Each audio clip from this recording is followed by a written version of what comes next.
rappelle un peu le 13 plus 7, c'est-à-dire le 13 au Tessin et le 7 à l'Université de Lausanne, de l'Observatoire de la vie politique régionale, parce que c'était 13 COEP et puis le 7 COEPR. Donc ses origines et ses actes de recherche actuels et son agenda futur. On essaye vraiment en quelques mots de rappeler quelques dates, notamment qui sont dates de repère, qui est donc le 5 mai 1998, la création de cet observatoire comme unité de recherche et documentation au sein de l'Office de la statistique du canton du Tessin-Belizone. Il faut rappeler quand même le contexte, c'est-à-dire que ce canton, en 1996, avait ouvert l'université de la Suisse italienne, donc un canton qui n'était pas universitaire, qui avait ouvert cette université, en même temps, donc c'était pratiquement en même temps l'HES aussi. Et en fait, dans cette université, il n'y avait pas comme idée de stratégie de créer une faculté ou quoi que ce soit lié aux sciences humaines et sociales en particulier. Ce qui a, disons, été perçu comme un manque parmi certains qui travaillaient dans le domaine notamment des statistiques et aussi de l'histoire politique du canton, qui étaient en particulier deux fonctionnaires qui avaient un rôle, disons, charnière là-dedans, le directeur de l'Office de la statistique et le chef des archives cantonales, qui avait aussi un passé d'historien politique du canton et qui ont en quelque sorte eu l'idée de créer cet observatoire, un peu comme réponse, voilà, au manque de ce type d'activité, notamment liée à l'étude de la vie politique électorale, hein, quand on a en particulier électorale, et donc l'idée quand même de créer quelque chose qui pouvait en quelque sorte compléter, même si pensait un peu autrement au début, disons l'offre universitaire. Donc le premier, c'est en 2006, comme résultat aussi de démarches et d'activités de collaboration qui a été mise en avant durant cette période. Je me souviens aussi, c'était au début des années 2000, un tel Philippe Gautreau qui était intéressé aussi à ce qu'on faisait au Tessin, et puis on a commencé on s'est recontacté de ce point de vue-là en disant oui, mais vous faites quoi? Je ne sais pas si Philippe Gautreau est là par hasard. Vous faites un Tessin, et en fait aussi des motivations de moi-même qui était déjà là donc moi j'ai commencé en 97, en novembre, donc la création était venue quelques mois après, et puis au début, donc à la fin des années, au début des années 2000, j'ai repris contact avec l'Université de Lausanne, avec l'Institut, aux personnes avec qui j'étais en contact, et c'était là aussi que était, disons, entamée l'idée de collaborer, pas seulement, disons, au point de vue des échanges, disons, intellectuels, mais aussi essayer de faire en sorte que l'observatoire devient aussi un lieu de recherche en sociologie politique, et c'est pour ça qu'en 1er septembre 2006, il y a eu une convention signée aussi par l'Université de Lausanne et Genève, et c'est dans ce cadre-là qu'on a commencé à un peu renforcer la dimension recherche, et c'est aussi entre 2006 et 2010 que donc, on a pu en quelque sorte orienter plus cette dimension recherche par rapport à l'organisation des données statistiques, qui était quand même au cœur de la création de l'Observatoire en 1998, et qui finalement amène 2010 disons, au transfert vers l'Université de Lausanne. Donc ici, je ne vais pas insister beaucoup là-dessus, sauf pour dire que voilà disons, la convention renouvelée jusqu'à 2023, mars 2023, après une période un peu difficile dans laquelle aussi parmi vous, par exemple, le doyen ici présent était protagoniste, et donc je ne vais pas beaucoup m'étaler là-dessus, disons c'était un peu laborieux, parce que la différence par rapport à d'autres unités, c'est que c'est un gouvernement qui paye directement de facto cette activité sans la médiation d'une institution. Donc c'est l'institution est en dehors du canton dans lequel le gouvernement paye. Donc il y a cette espèce d'immédiateté entre le pouvoir politique et la recherche qui évidemment peut créer des complications et effectivement ça a créé des complications étant donné ce rapport un peu trop étroit qui justement existe entre justement cet observatoire et les aléas de la politique, notamment ici. Donc on est là depuis 2011 et si on rappelle un peu à l'époque, si on revient un petit peu en arrière, donc à l'Eustat, donc c'est l'Office de la statistique du canton, et je peux mentionner justement et rementionner un petit peu quelles étaient les missions. Organisation des données électorales, à l'époque on n'avait même pas de données électorales organisées, et des votations, et donc c'était un gros boulot au début avec Excel et avec les experts de gestion de données, d'organiser des bases de données de nombres disponibles. On avait commencé aussi avec des enquêtes d'opinion, on était impliqué dans un projet Interreg avec les universités italiennes de Turin et Trent, et avec qui on a commencé à travailler avec des enquêtes d'opinion. Bon, ces dispositifs vont continuer à être utilisés. On a commencé en 2002-2003.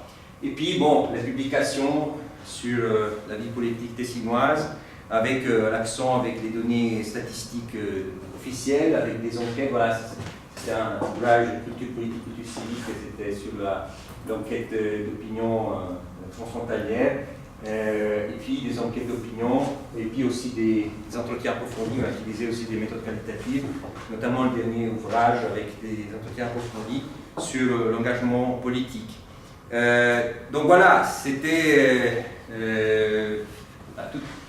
une phase assez disons, en évolution, parce qu'au début c'était l'organisation, puis peu à peu on a développé plus de recherche. Et évidemment, ces aspects-là, le fait que le transfert en 2011 a été en quelque sorte le transfert de l'unité de recherche plus que l'organisation des données, s'explique aussi par disons, l'évolution de notre mission dans le temps. Et voilà, les raisons pour lesquelles on a été transféré à l'Université de Lausanne sont multiples. Là, on peut en identifier 4. Donc la question de l'autonomie et de l'indépendance, parce que travailler sur la responsabilité directe du département de l'économie et des finances. Ce qui est rigolo, c'est, pour raconter une anecdote, en 2007, on a publié cet ouvrage qui s'appelle Personnaliser la politique. C'était une analyse de l'élection cantonale 2007 où 2 candidates PLR se sont battues jusqu'au bout pour gagner les élections. Donc il y avait une lutte interne. L'une était Madame Mazzoni, qui était un petit peu la Thatcher tessinoise, qui a beaucoup parlé quand même, beaucoup parlé à l'époque. Elle était déterminée à être élue. Le parti l'abandonne. Il y a une candidate interparti qui gagne les élections. Et moi je me retrouve, un observatoire se retrouve sous ce département qui est passé d'un jour à l'autre de Mazzoni à la suivante, Madame Sadis. Et puis on a fait un chapitre entier pour étudier la campagne de ces 2 madames. Vous voyez comment c'est rigolo. Disons, on n'a pas encore pensé, comme prochain projet, de faire l'étude des élections du recteur de l'Université de Lausanne, mais c'était un peu comme ça, parce que, évidemment, être sous la responsabilité donc des sujets, des personnes même qui sont en chef, qui sont les chefs et qui peuvent décider du couple, etc., c'était pas si évident. Et c'est pour ça aussi que en 2007, 2007-2008, on a bénéficié d'une série d'interrogations parlementaires de supporters de Madame Mazzoni qui disaient qu'on avait publié un ouvrage très partisan qui mettait en mauvaise image de Madame Mazzoni, parce qu'évidemment, nous, étant donné qu'on travaillait sous celle qui avait gagné, on ne pouvait pas évidemment, avoir une opinion négative sur la candidate qui avait perdu les élections. Donc, tout ça, c'est pour dire que c'était quand même assez compliqué, mais on l'a quand même fait. Et voilà. Donc, c'est une des raisons pour lesquelles la plus grande autonomie et indépendance, la recherche était quand même une motivation pour se déplacer, étant donné quelques difficultés à être là-dedans. Et puis prendre acte que, encore une fois, même en 2011, l'université n'était pas intéressée à ce type d'activité et ce type de démarche. Et puis, je pense aussi important, troisième élément, marquer une continuité avec la collaboration en cours depuis les années 2000 avec les pays. Et comme je mentionnais, il y avait déjà cette convention. Et puis bon, on a aussi facilité l'accès à des financements qui n'étaient pas possibles lorsqu'on était à l'Office de la statistique. Donc très volontiers, maintenant, je laisse la parole à Andrea Pilotti, qui est avec nous, je pense, depuis 2013. Hein, 2013, j'ai été stagiaire en 2006. Voilà, à l'USTAT, donc à Benizon. J'ai aussi vécu quelque part les deux phases donc, de l'Observatoire au Tessin, donc aussi avec des situations dont Oscar vient de parler. Et j'ai vécu aussi je suis arrivé après, mais peu après l'intégration de l'Observatoire au sein de notre faculté. Et donc je remercie Oscar aussi pour cette introduction. Je remercie aussi de ma part le public présent d'avoir pris quand même le temps ce soir de quand même, si on veut dire, un petit peu fêter notre observatoire. Qu'est-ce que c'est l'observatoire aujourd'hui? Donc Oscar, il a fait un petit peu en historique qui explique plein de choses. Ça nous amène à nos jours. Aujourd'hui, l'observatoire est une petite unité, donc un petit groupe de recherche qui est, donc, comme l'a mentionné Oscar, comme l'a rappelé, intégré à plein de titres, je veux dire, donc, au sein de l'Institut d'études poétiques historiques internationales, et qui, de ce fait, permet aussi de compléter l'offre en termes d'axes de recherche et d'enseignement offert par l'Institut et de manière plus générale par la faculté. En laboratoire, l'Observatoire, de par son arrivée aussi à l'université, a indéniablement profité du fait de pouvoir aussi participer et on va dire des concours pour l'obtention de crédits, donc de financement du Fonds national pour des projets, ce qui était le cas à 3 reprises depuis 2011. On va y revenir. C'est quand même, l'Observatoire reste quand même une institution, un organisme de recherche qui publie, de par aussi le mandat qui lui est confié par le Conseil d'État tessinois, qui continue à publier différentes études sur la vie politique cantonale, et là aussi je vais aussi revenir. Mais en même temps, c'est un élément qui tient aussi au cœur donc, au Tessin, et un élément aussi qui était aussi mis en avant, même par le gouvernement cantonal à l'époque de la signature de la Convention, c'est quand même d'assurer, de par la présence de l'Observatoire à Lausanne, assurer une sorte d'antenne tessinoise dans la Suisse romande, notamment donc à Lausanne, qui est une ville, les statistiques, les chiffres le prouvent, qui est une des villes universitaires choisies le plus par les étudiants tessinois, avec aussi notamment Zurich et Fribourg.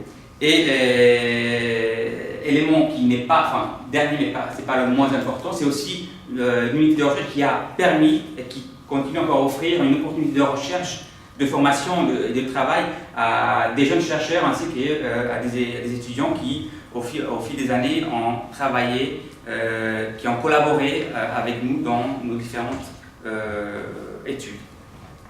Alors, juste pour vous rappeler les objectifs donc, qui sont les objectifs de l'Observatoire, vous les voyez affichés, donc c'est les 3 éléments, 3 points aussi que l'Observatoire est tenu à remplir, les 3 objectifs que l'Observatoire doit remplir, donc étudier et analyser la vie politique régionale, cantonale et communale, ainsi que assurer quand même une étude, de garantir une étude sur le rôle des partis politiques, du personnel politique aussi, des relations, notamment à travers des enquêtes d'opinion entre citoyens et institutions politiques, et évidemment continuer à accorder une attention particulière à la réalité politique du contenu du Tessin qui, jusqu'à la création de l'Observatoire en 1998 et jusqu'à aussi son déplacement à Lausanne, était une réalité politique qui était en bonne partie négligée par les autres centres de recherche en sciences politiques en Suisse. Et donc l'objectif aussi de notre observatoire, c'est aussi de remplir cette tâche, de porter un petit peu à connaître, de faire connaître aussi ces spécificités de la politique tessinoise qui, quand même, ont aussi un impact, ces dernières années l'ont démontré, sur aussi ce qui se passe au niveau fédéral. Alors, je passe brièvement aux activités de l'OEPR, donc depuis son arrivée en 2011 à Lausanne. Alors, tout d'abord, donc aujourd'hui, on compte 6 membres au sein de notre petite unité. Il y a Oscar qui est professeur titulaire à MER, qui dirige l'observatoire. On a oublié d'enlever Maxime, mais dommage. Ah bah oui, c'est un responsable de recherche, donc moi-même. 2 doctorants en projet FNS, donc qui sont aussi dans la salle, Roberto Di Capo et Karim Nasser. Maxime Botel qui vient de terminer son contrat comme assistant diplômé, qui reste encore doctorant d'Oscar, mais qui n'a plus de contrat formellement donc, au sein de l'OEPR. Et un assistant étudiant qu'on vient d'engager, Philippe Bonta, qui est en train de nous aider sur 2 projets de recherche, y compris donc, la préparation des prochaines enquêtes électorales pour les élections cantonales de 2019. Et au fil des années, entre 2011 et 2018, je mentionnais l'observatoire comme une unité qui donne enfin, des possibilités de formation aux étudiants, de se petit peu familiariser avec les outils de la recherche en sciences politiques.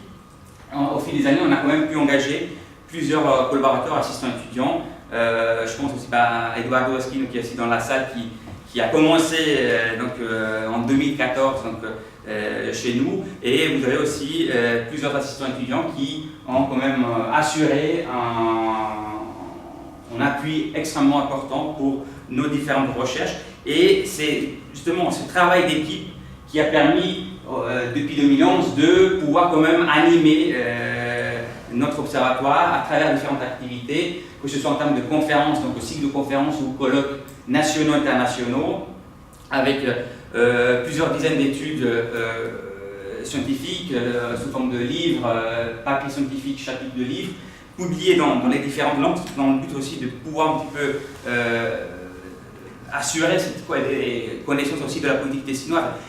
Des études qui ne portent pas seulement sur la politique tessinoise, mais aussi donc on a pu un petit peu aussi essayer de diversifier cette publication en termes linguistiques, et puis différents rapports de recherche, notamment plusieurs recherches, enquêtes d'opinion sur des votations d'importance cruciale aussi pour la Suisse et aussi pour le Tessin. Je pense notamment à l'initiative du 9 février 2014 contre l'immigration de masse, et plus récemment on a été mandaté pour mener une enquête sur le vote no bilingue.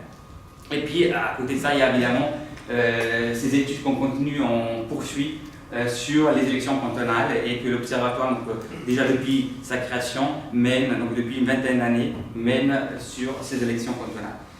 Et puis, il y a aussi un engagement en termes d'enseignement. Les collaborateurs de l'Observatoire, pendant ces années, quand même sont engagés dans différents enseignements au niveau bachelor et master. Et ensuite, dans l'encadrement de mémoires, donc on a compté 8 mémoires de master, donc 6 achevés et 2 en cours, et 6 thèses de doctorat, dont 2 achevés l'année passée, ou cette année, au début de cette année, et 4 en cours. Voilà, donc c'est quand même une variété d'activités qu'on a essayé aussi de valoriser, c'est ça aussi qui nous est demandé. C'est quand même de pouvoir valoriser ces différentes activités à travers notre site internet qui depuis l'arrivée de l'Observatoire en 2011 était donc pour des questions assez évidentes en français et en italien, et depuis l'année passée on a aussi décidé de faire une version entièrement en anglais, donc le site est entièrement trilingue, donc toutes les pages sont en 3 langues. Voilà, je ne sais pas, je cède encore la parole à Oscar au sujet des financements. Lorsqu'on parle d'argent, donc je laisse la parole au big boss, donc au directeur. Je ne sais pas, on va très vite là-dessus, c'est pas très. Ouais, c'est pas très enthousiasmant, mais non, on a simplement pour détailler les aspects de financement depuis 2011, donc le transfert a été caractérisé par ce montant annuel qui est versé à l'Université de Lausanne, donc 265 000, plus les overheads, on ne va pas discuter de détails là-dessus. Et puis justement, il y a une coupe qui va être opérationnelle à partir d'avril 2019, donc une coupe qui est largement compensée par l'Université de Lausanne, qui a mis à disposition le montant nécessaire pour nous faire survivre de ce point de vue-là. Et on pourrait ajouter les autres financements qui nous sont attribués par le biais du Fonds national et d'autres institutions, parce qu'on reçoit régulièrement des mandats,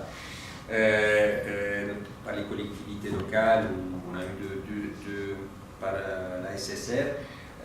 Et voilà, et ensuite, les principaux projets du Fonds national qu'on peut mentionner ici, donc c'est celui qui était entre 2012 et 2015 sur les partis politiques campagne électorale du Fonds national, et celui qui est en cours avec notamment Roberto Di Capua et Karim Lasset comme doctorant, qui est sur les transformations urbaines et les politiques locales.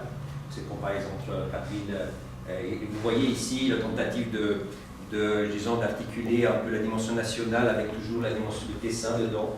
Le dessin de Lugano, c'était un peu une volonté de trouver au travers de ces projets aussi une sorte d'équilibre, de combinaison et de répondre aussi de combinaison entre dimensions diverses, donc régionales, avec l'idée de répondre à ce manque d'études nationales qui inclut aussi le canton du Tessin. Donc on essaie avec ces deux projets de faire ça.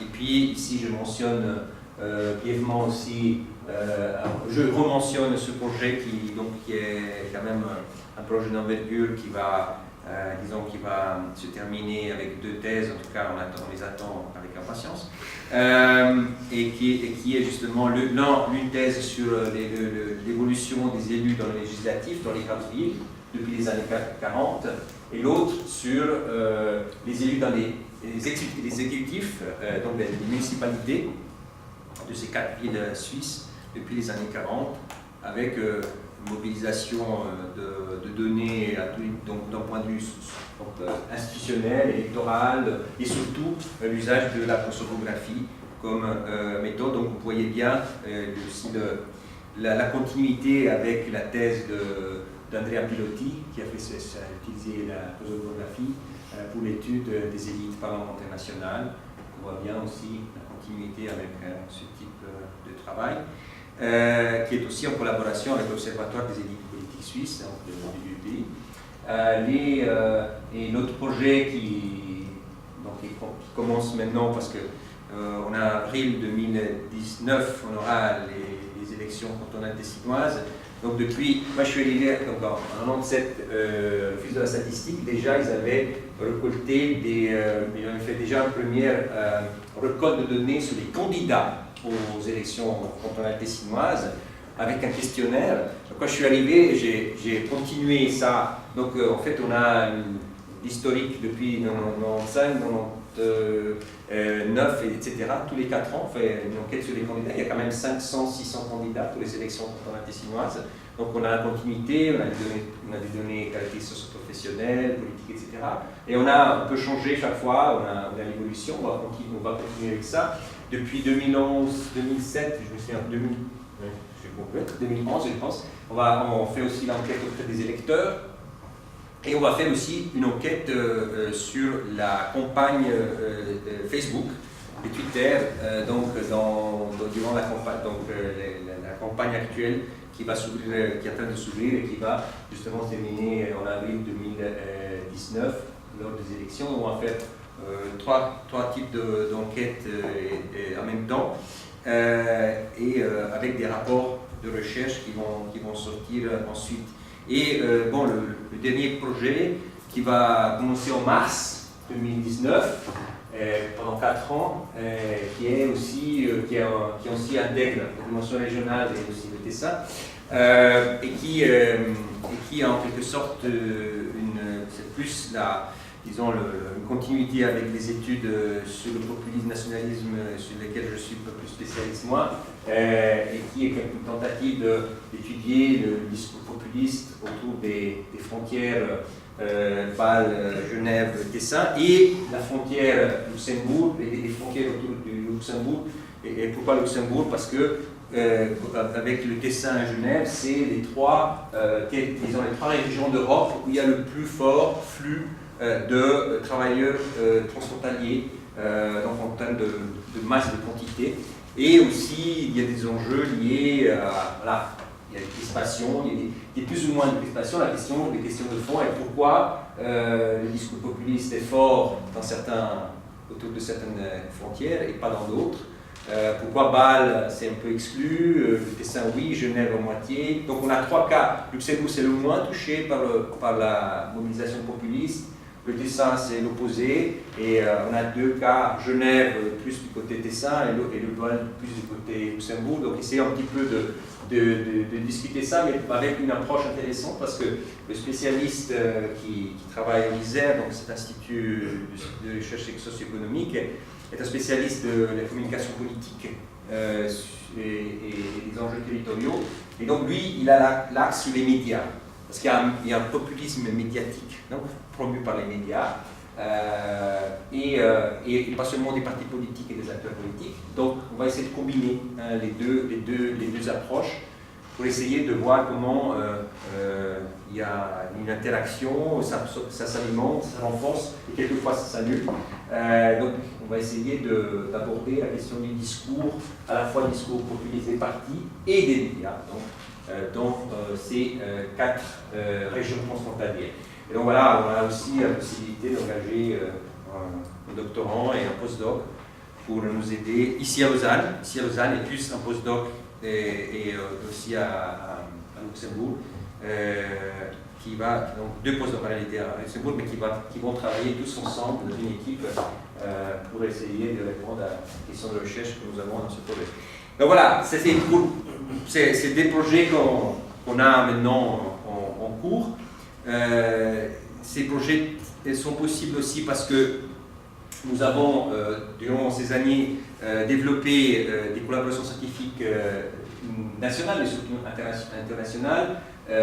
Aujourd'hui, nous avons 12 membres associés à l'EURPR, provenant de 11 universités européennes, donc qui sont des personnes avec qui on collabore pour des recherches pas nécessairement financées par des fonds externes, mais des recherches, des papiers, des bouquins, etc. qu'on fait ensemble. Et aussi l'école d'été que nous organisons avec des équipes de l'Université de Laval, de Sciences Po Bordeaux et de l'Université de Bruxelles, donc cette fois en français sur la participation à la démocratie. Donc l'année prochaine, en mai, on sera à Lausanne, donc pendant une semaine, avec les collègues de ces universités et des étudiants doctorants, en principe, qui vont pouvoir présenter leurs travaux en lien avec ces thèmes. Et puis, les différentes activités dans les associations, je dirais, disons, de la communauté scientifique en Suisse et à internationale, notamment en sociologie politique, donc, dans lequel on est actif dans ces réseaux aussi, et c'est au travers aussi de ces réseaux que les projets se sont développés. Alors voilà, question remarque, ouvert à des réflexions, à des anecdotes, à des questions qui peuvent surgir, aussi à des personnes peut-être qui ne sont pas nécessairement au courant de toute l'historique.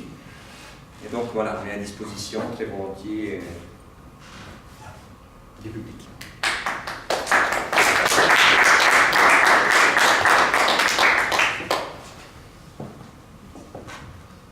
Sur les questions peuvent se poser aussi lors de l'apéro, qui est juste voilà. Mais quand même, préparé, mais pas trop anticiper. J'ai peut-être un commentaire général. Félicitations pour tous ces accomplissements. On savait qu'il s'était passé plein de choses durant les 13 premières années. Vous avez montré que l'intensité de votre activité depuis que vous êtes aussi à l'université, chapeau. Je dois vous dire que je je ne viens pas avec une casquette officielle ici, mais je suis très impressionné par l'activité réalisée. Et par contre, avec ma casquette institutionnelle, je suis très heureux d'avoir pu aider au développement et au redéploiement de l'OVPR dans la période suivante. Ça a été en effet une négociation surréaliste qui nous renseignait aussi sur le pouvoir local et régional.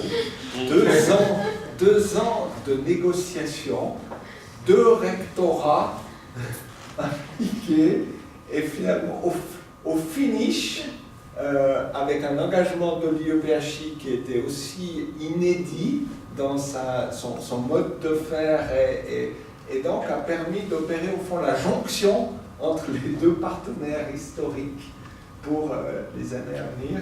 Et donc je formule tous mes voeux pour cette nouvelle période en vous suggérant non plus de ne pas vous épuiser à la tâche parce que vous faites beaucoup de choses. On a décidé de partir en vacances pendant 6 mois. Donc... non, moi, je voulais juste oui. revenir sur la question d'articulation entre la dimension académique et de recherche de l'observatoire et, disons, les dimensions de service, Oui. le rapport à l'État tessinois, Oui, voilà. à l'administration Oui. tessinoise, tout ça. Oui. Dans quelle mesure, parce que tu as juste fait quelques allusions sur le fait qu'il y avait des pressions qui Oui. étaient des natures, enfin, Oui. qui étaient dans le registre du politique et pas dans le registre de l'académique, forcément sur. Oui. Est-ce que dans l'autre sens, il pourrait y avoir aussi une utilisation politique du fait qu'il y a une vitrine universitaire dans l'affaire? Est-ce que, par exemple, au Tessin, on peut, disons, se montrer dans le discours politique à un certain moment fier que le Tessin contribue à faire exister aussi une dimension académique à travers l'observatoire? Est-ce que ça va que dans un sens, disons, la relation? Est-ce que ça ne peut pas être utilisé aussi comme vitrine pour des considérations politiques? Alors, je pense qu'il y a 2 dimensions là. Et une dimension publique, disons l'âge public, parce qu'en fait, il faut considérer que, bon, on n'en a pas parlé, mais il y a une très forte visibilité médiatique de nos travaux et de notre présence. Donc, on est très présent dans les médias, au Tessin. Et donc, cette dimension-là, je dois dire, je vais raconter une anecdote, puisqu'on est là, je peux raconter une anecdote. C'était en 2003, et personnellement, moi j'en avais marre de répondre aux journalistes. J'en avais déjà assez. Et j'ai dit, bon, maintenant basta. Je fais comme beaucoup de collègues ici qui disent basta. Et il arrivait une chose très mauvaise que j'ai accepté de répondre à une demande venant de tel monsieur, je ne sais pas si vous vous souvenez, Bernard Joutard, qui à l'époque était un des responsables de la collection Savoir Suisse, je ne sais pas si vous vous rappelez aussi de Savoir Suisse. Il dit, ah, mais pourquoi tu n'écris pas un bouquin sur l'UDC? Ben, j'écris cet ouvrage sur l'UDC, et puis tout d'un coup, ben, il sera médiatisé, effectivement, je reçois aussi des Tessinois, voilà, je vois des Tessinois. Ben, il arrive que Mme Mazzoni est devenue, à ce moment-là, elle est la candidate officielle de M. Blocher, je ne sais pas si vous connaissez, qui dit, bon, on aimerait bien Mme Mazzoni, qui était ma chef, hein, et devenir conseiller fédéral, PLR. Et moi, je viens de publier un bouquin qui s'appelle Nationalisme et populisme dans la radicalisation de l'UDC. Alors, vous comprenez que là, le fait que j'en avais marre des médias, ben, ça a été, j'ai risqué mon poste. Mais ça, c'était le point fondamental. C'était, sans l'alliance avec les médias, on n'existerait pas. Parce que c'est ça qui nous a rendu, entre guillemets, disons, ce qui nous a reconnu, fait reconnaître au Tessin. Donc c'est la dimension publique. Il y a un usage extrêmement intense de nos compétences. Depuis, j'ai dû désormais accepter la corvée médiatique. J'ai compris que ce n'était pas possible de dire... voilà, parce que c'est les seuls alliés qu'on avait. Et au travers de ça, par exemple, il y a une année, ou il y a quelques mois, ben, le fait qu'on a eu dans les journaux aussi des gens qui ont écrit en notre faveur, c'est parce que, justement, au fil des années, ils ont appris à nous connaître, à connaître ce qu'on a fait.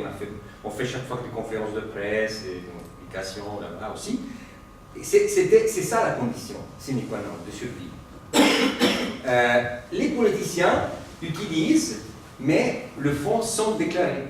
Par exemple, on peut trouver dans pas mal de rapports du Parlement sur le changement du système électoral, sur le financement des campagnes, sur plein de choses. Bah, citer nos travaux, quoi. Comme ça, mais sans le dire, quoi. Ou, je sais pas, il y a une interrogation parlementaire qui reste encore suspendue au Tessin, qui demande une étude sur l'impact potentiel du changement électoral du passage à proportionnel à majoritaire, parce que c'est le seul canton en Suisse où il y a un système proportionnel pour l'élection du Conseil d'État. Et cette interrogation parlementaire, c'est écrit, demander à l'Observatoire de la vie politique de faire une évaluation de ça, donc de l'impact. C'est pour dire que des choses comme ça existe. Donc, on est là, quoi. Évidemment, quand il s'agit de sortir de l'argent, c'est autre affaire, mais on est là. Je ne sais pas si j'ai répondu, Philippe. Tu voulais... Oui, moi j'ai une question, remarque. Tout d'abord, félicitations. Vous savez à quel point je suis attaché aussi à l'OVPR, donc je suis très fier d'avoir fait partie de cette équipe, même pour un petit moment.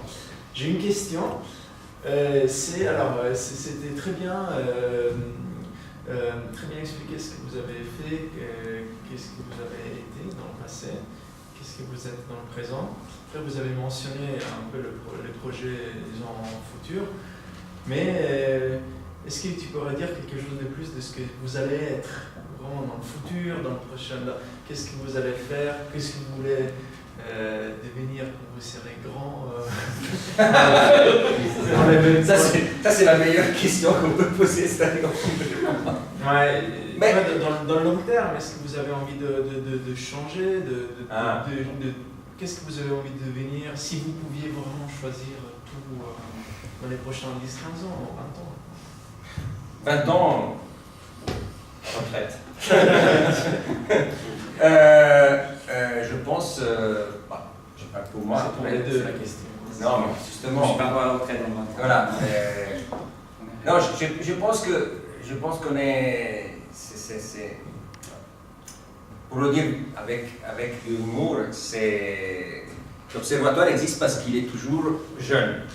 Et pour moi, quand je dis aux étudiants, vous savez, la première chose à faire quand on fait des études en sciences politiques, à mon avis, et surtout quand on fait des entretiens approfondis, c'est être enfant. Et l'enfant dit pourquoi. L'enfant est curieux, il se pose toujours la question du pourquoi, même si c'est bête, mais ça doit se poser la question de pourquoi. Alors il faut se demander toujours pourquoi on fait, et ça, on doit toujours se poser la question de pourquoi on fait. On le fait parce que c'est ouvert, ça donne plein d'idées, ça permet d'ouvrir chaque fois des nouvelles interrogations, et on le fait parce qu'on est curieux. Et je ne sais pas sincèrement répondre à ta question. Je pense que dans la mesure où ça permettra toujours de répondre à, disons, ce besoin de découverte et de nouvelles questions et possibilités notamment de voyager intellectuellement, voilà, ça va continuer à exister. Après, il y a plusieurs pistes qui s'ouvrent concrètement. Il y a certaines, par exemple, moi je travaille sur le populisme aujourd'hui, il y a un monsieur qui s'appelle Bannon, qui voyage dans le monde, et qui apparemment dépasse toutes les frontières. Il faut des chercheurs qui, attentifs au contexte, puissent le suivre, par exemple. Parce que c'est pas seulement parce qu'il arrive en Suisse en disant que c'est le plus grand populiste du monde s'appelle Blocher, et il faut s'arrêter là. Donc, il faut être capable de réfléchir à ces dimensions-là aussi, pas seulement. Donc le petit local, imaginons, c'était 91. Je viens de publier un article sur la naissance des partis politiques. J'ai fait une étude sur la Ligue des Tessinois. 91. Si on voit ce que disait M. Lisiansky en 91, et ce que dit M. Trump en 2016, c'est pratiquement la même chose. Donc, ce que je veux dire, c'est intéressant, voilà, si on parle de ce petit canton, et après on est capable de faire avoir un regard suisse, mais pas seulement suisse, parce que ces thèmes-là nous permettent de voir aussi des choses qui concernent le global. Et Erving Goffman disait chercher l'universel dans le particulier. Voilà, c'est un peu ça, dans la mesure où cet observatoire permet aussi de faire ça. Voilà, c'est toujours une très bonne chose. Mais je n'ai pas répondu, je sais. Mais Andrea, je ne sais pas. J'ai pas non plus beaucoup à ajouter, si ce n'est qu'effectivement, c'est vrai que je pense que le fait que l'observatoire a été accueilli, donc a été aussi reconnu donc, par la faculté des sciences sociales et politiques, parce qu'il y a quand même une reconnaissance que l'objet d'études locales et régionales il fallait l'approfondir, donc méritait d'être abordé. Et de ce sens, je trouve que la raison d'être de l'Observatoire, qui était sa raison d'être lors de son arrivée en 2011, va continuer parce que c'est aussi quand même la dimension locale et régionale. Évidemment, c'est banal de le dire, mais après, ça impacte aussi, c'est lié, c'est des dimensions mutuellement liées avec aussi la dimension nationale et internationale. Donc, dans ce sens, moi, je suis plutôt optimiste dans le sens que les objets d'études, même sur la focale locale et régionale, ne vont certainement jamais manquer, en tout cas pas pour les prochains 15 ans, on va dire. 15-20 ans avant ma retraite. Même plus, ouais, on va dire une trentaine d'années. Oui, moi je ne vais pas non plus répondre à cette question, mais disons, venant des études locales et urbaines, et voyant la place que prend l'OVPR là-dessus, je pense qu'il y a une vraie niche qui n'est aujourd'hui en Suisse plus occupée par d'autres. Elle l'était historiquement par Zurich, et qui a recentré des entrées sur, je pense, des gens comme Kubler et d'autres sur les enjeux de démocratie. Elle l'était à l'IDEAP avec Katia Orbert, la BADAC, qui aurait pu développer un observatoire à partir de la BADAC, et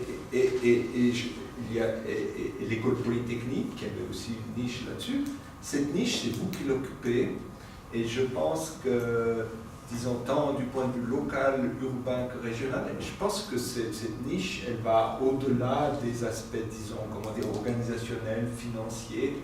Elle est bien localisée ici, et je pense qu'il faut elle a une espérance de développement qui est énorme, qui se voit dans les fonds nationaux. Et ça, je pense que ça, c'est son gros potentiel et sa collaboration avec plein d'autres unités. C'est dans cet ADN collaboratif qui est aussi une des clés. Je vais juste intervenir dans le prolongement de ce que vient de dire Jean-Philippe. C'est vrai que tu as souligné au début que finalement le Tessin était un peu négligé dans les études nationales. Aujourd'hui, je pense qu'il y a peu de cantons qui sont analysés aussi en détail au niveau des élections cantonales, fédérales, grâce à vous, quoi. Et c'est vrai que en Suisse, je me demandais un peu qu'est-ce qui se fait. Alors, Jean-Philippe a rappelé un peu ce qui se faisait avec Katia Orbert à l'IDEAP, Daniel Kubler à Zurich, mais qu'est-ce qu'il y a un peu comme spécialiste ou institut qui travaille un peu sur le local, la politique locale, régionale, pas beaucoup.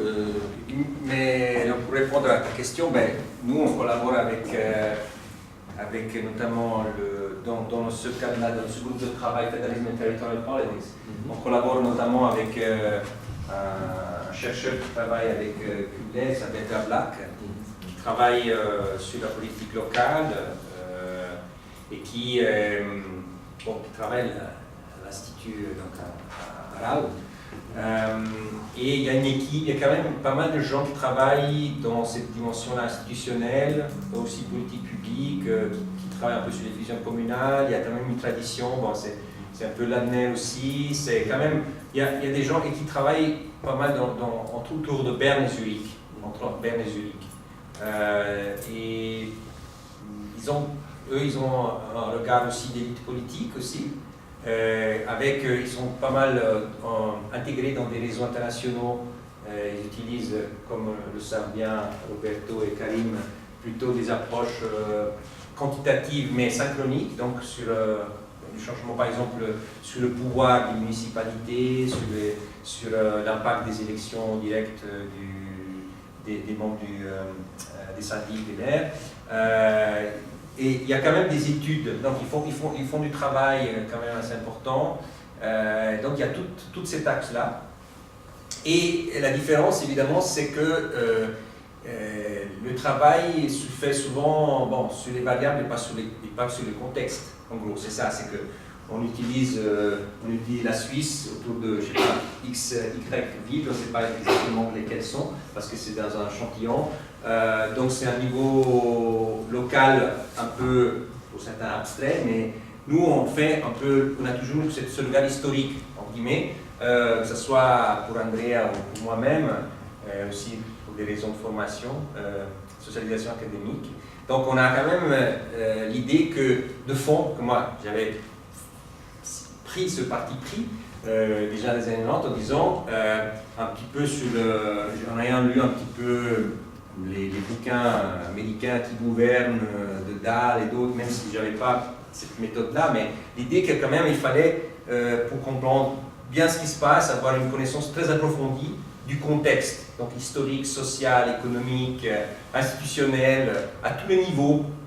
Et c'est avec ce type de connaissance de fond qu'après chaque événement, même les élections prochaines, prend un sens et peut être interprété de façon, disons, un peu sérieuse. Sinon toujours, on doit analyser, on doit interpréter les données statistiques sur un canton avec ce qui a été dit aux États-Unis sur les élections communales. C'est un peu bizarre, hein, c'est toujours un peu bizarre. Donc c'est important d'avoir cette profondeur. Donc cette profondeur, je pense effectivement, comme tu dis, on ne l'a pas pour d'autres cantons suisses, même pour le canton de Vaud, on n'a pas ça.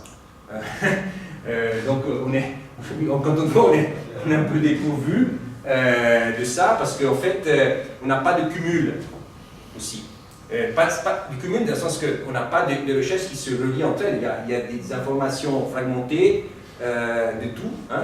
On est bombardé aujourd'hui, mais ça va organiser avec des concepts de sciences sociales, de sciences politiques, certains grandes tendances. Voilà, on n'a pas. Donc on est un petit peu, justement quand on fait avec les étudiants le politique locale Lausanne, on a maintenant, on va avoir des spécialistes qui travaillent sur la politique locale lausannoise, parce qu'ils font leur thèse là-dessus. Mais voilà, on est un peu toujours, on a toujours de la peine, et on doit toujours dire oui, mais c'est la France, c'est différent, mais vous savez, c'est quand même quelques analogies, on est toujours dépourvu. Les étudiants se posent la question toujours, mais vous êtes quoi? Vous êtes politiste ici, vous travaillez sur quoi, fond? Vous ne connaissez même pas le canton dans lequel vous travaillez. Excusez-moi, je suis un peu iconoclaste, mais c'est vrai, d'une certaine façon, ces savoirs-là, on a de la peine aussi à les mobiliser dans nos cours. Et là, c'était un parti pris sur le dessin. Le problème, c'est aussi qu'on a de la peine à amener ce savoir ici parce qu'il y a l'obstacle de la langue. Ça, c'est la Suisse. Donc, l'obstacle de la langue, donc, on a de la peine aussi à transmettre ce type de savoir. Parce qu'on n'a pas de traduction, très peu de traduction, donc la langue italienne et une langue italienne et une langue minoritaire. Et donc il y a cet obstacle-là qu'il faudra trouver tôt ou tard des solutions, peut-être traduire des textes qu'on a fait, trouver des solutions. On n'a pas réfléchi à ça sérieusement, mais ou sinon entamer, et ça c'est. Voilà, pour répondre. Je réponds à ça. Pour répondre à ta question, oui, faire quelque chose sur le canton de Vaud semblable. Oui, ça serait pas mal. Ça pourrait être quelque chose qui serait à faire, pas commencer à faire du travail, imaginer de faire des comparaisons entre cantons, parce que en fait les études sur les cantons suisses n'existent pratiquement pas, les historiens en font un peu, mais pas la science politique, pour plusieurs raisons. Mais justement, ça serait très important de le faire. Mais ça, voilà, si on peut dire ça, oui, un défi serait d'aller dans cette direction-là, accepter le pari que le Tessin n'est pas le canton de Vaud, le canton de Vaud n'est pas Zurich. Bon, c'est de la banalité, mais en fond, c'est qu'aujourd'hui, quand on fait la science politique ici, on fait comme si Lausanne, le canton de Vaud, la Suisse, c'est comme la France, quand on travaille sur les élites politiques, l'engagement politique, le rapport aux politiques, on fait comme si. Hein? Mais tout en sachant que ce n'est pas la même chose. On ne sait pas jamais vraiment pourquoi ou comment, ce n'est pas la même chose. Bon, là, c'était un parti pris de case studies, vraiment, et ça continue à l'être. Et je pense qu'il faut aller de l'avant. Voilà. Si je peux juste ajouter un petit peu. C'est vrai que le projet en cours, donc sur les élites locales, se veut quelque part en tentative justement de élargir notre point de vue.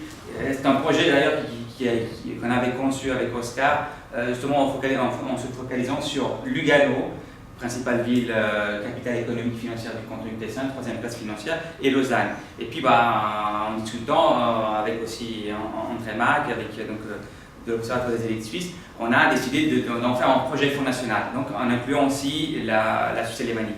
Et c'est justement, je pense, un petit peu la voie qu'on veut parcourir pour pas effectivement non plus être trop tessin-centrique, même si on a quand même des mandats qu'on doit remplir, parce que l'argent, ça nous vient du Tessin, donc on ne peut pas s'en passer, bien sûr, mais en étant dans une université de Lausanne, en ayant aussi, pour bénéficier de cette autonomie dont a aussi parlé Oscar dans la présentation, cette autonomie nous permet aussi, et c'est le projet FNS en cours, me semble, le prouve, ça nous permet aussi d'élargir, effectivement, de réfléchir au-delà des frontières tessinoises. Après, ça fait au niveau des cantons, là, c'est clair que. Mais j'ai le même souvenir, et là, je ne vais pas pour allonger trop, mais il y a aussi une petite anecdote. Donc, par rapport à la suite assez polémique, à la suite de ce chapitre sur la campagne électorale des deux candidates du Parti libéral radical, il y a eu cette interpellation. Je me rappelle que moi j'étais déjà ici à l'Institut et donc j'avais pris position pour expliquer public donc dans les médias pour expliquer depuis Lausanne aussi en quoi finalement le Tessin risquait d'être en Sonderfall, mais quelque part dans le mauvais sens, parce que je me rappelle que j'avais dû quand même justifier en disant qu'à Zurich ou ailleurs, c'est tout à fait normal que la politique locale cantonale soit analysée par des scientifiques et pas par les politiciens eux-mêmes. Et puis il y a tout un débat qui est suivi, qui s'est poursuivi aussi au moment de discuter, fallait-il garder l'observatoire au Tessin ou bien le déplacer. En plus, il y a toute la discussion, mais comment ça se fait? Il y a même des élus qui disaient, mais c'est bizarre quand même, c'est un observatoire qui travaille sur le Tessin, on veut le déplacer ailleurs, donc autant le fermer. Et je me rappelle qu'il y avait à l'époque un jeune politicien du Parti démocrate chrétien, qui est maintenant conseiller national, Marco Romano, qui, lors d'un débat radiophonique auquel j'avais aussi participé, avait justement, quelque part, un petit peu, moi j'ai souvenir, avait même dit, mais au final, dans notre canton, il n'y a pas un observatoire comme nous on l'a. C'est une manière de dire, mais ça ne se justifie pas de l'avoir. Donc pourquoi nous on l'a et on ne le trouve pas à Zurich et quelque part, donc, ça m'a fait un petit peu sourire à l'époque. On reproche même à l'observatoire finalement de amener un regard et on disait, ben, vous voyez, ailleurs ça ne se fait pas, donc autant le fermer, autant le déplacer, réduire ses activités. Et donc, d'une part, on pourrait dire effectivement ça manque dans certains cantons un regard similaire à ce qu'on fait, donc à ce qu'on réalise, on a sous le Tessin. Mais au Tessin, c'est aussi marrant, on nous reproche ça aussi, d'avoir justement ce regard scientifique. Donc c'est aussi un petit peu la situation paradoxale. Mais pour ajouter là-dessus, je me souviens, c'était toi qui m'avais raconté de ce prof, c'était prof français qui était venu. Jean Ménaud, ouais. Jean Ménaud. Les ennuis ici parce qu'il se penchait de manière trop précise dans les associations professionnelles du coin. Ouais. Voilà. Il utilisait le terme de groupe d'intérêt, puis ça ne passait pas ici. Voilà. Donc c'était quand même aussi un professeur de l'Université de Lausanne qui travaillait sur le local des années 60, c'était quand même une autre époque, qui s'était permis de dire des choses, il était mal perçu, etc. Donc c'est vrai que ce n'est pas la même chose au Tessin, dans les années 2000, je pense, quand même ça a changé. J'ai compris que je suis arrivé au bon moment, parce que si cet observatoire a été créé, c'est parce qu'il y a eu le défi de la Ligue. La Ligue est quand même la raison qui explique pourquoi ils ont réussi à justifier ça. C'est-à-dire, il y a un changement en cours politique, il y a des incertitudes nouvelles qui s'imposent, et les politiciens avisés se rendent compte qu'il faut quand même avoir des instruments pour comprendre ce qui se passe, et donc voilà, c'est légitimé. On le sait pourquoi aux États-Unis, la science politique se développe avant qu'ailleurs, parce qu'il y a un système extrêmement ouvert, compétitif et incertain, déjà au début de la fin du 19e, du 20e. Ça explique pourquoi on a besoin de spécialistes pour comprendre ce qui se passe. Donc, d'une part, elle était justifiée. Et de l'autre part, étant donné que ce n'était pas un canton qui avait les sciences humaines et sociales comme, disons, comme des espaces de reconnaissance légitimes, il n'y avait pas de ce type de reconnaissance en tout cas. Et c'était les hommes politiques et les journalistes, qui étaient souvent des politiciens aussi, qui avaient le monopole du discours sur la politique. Et évidemment, là, on entre en compétition.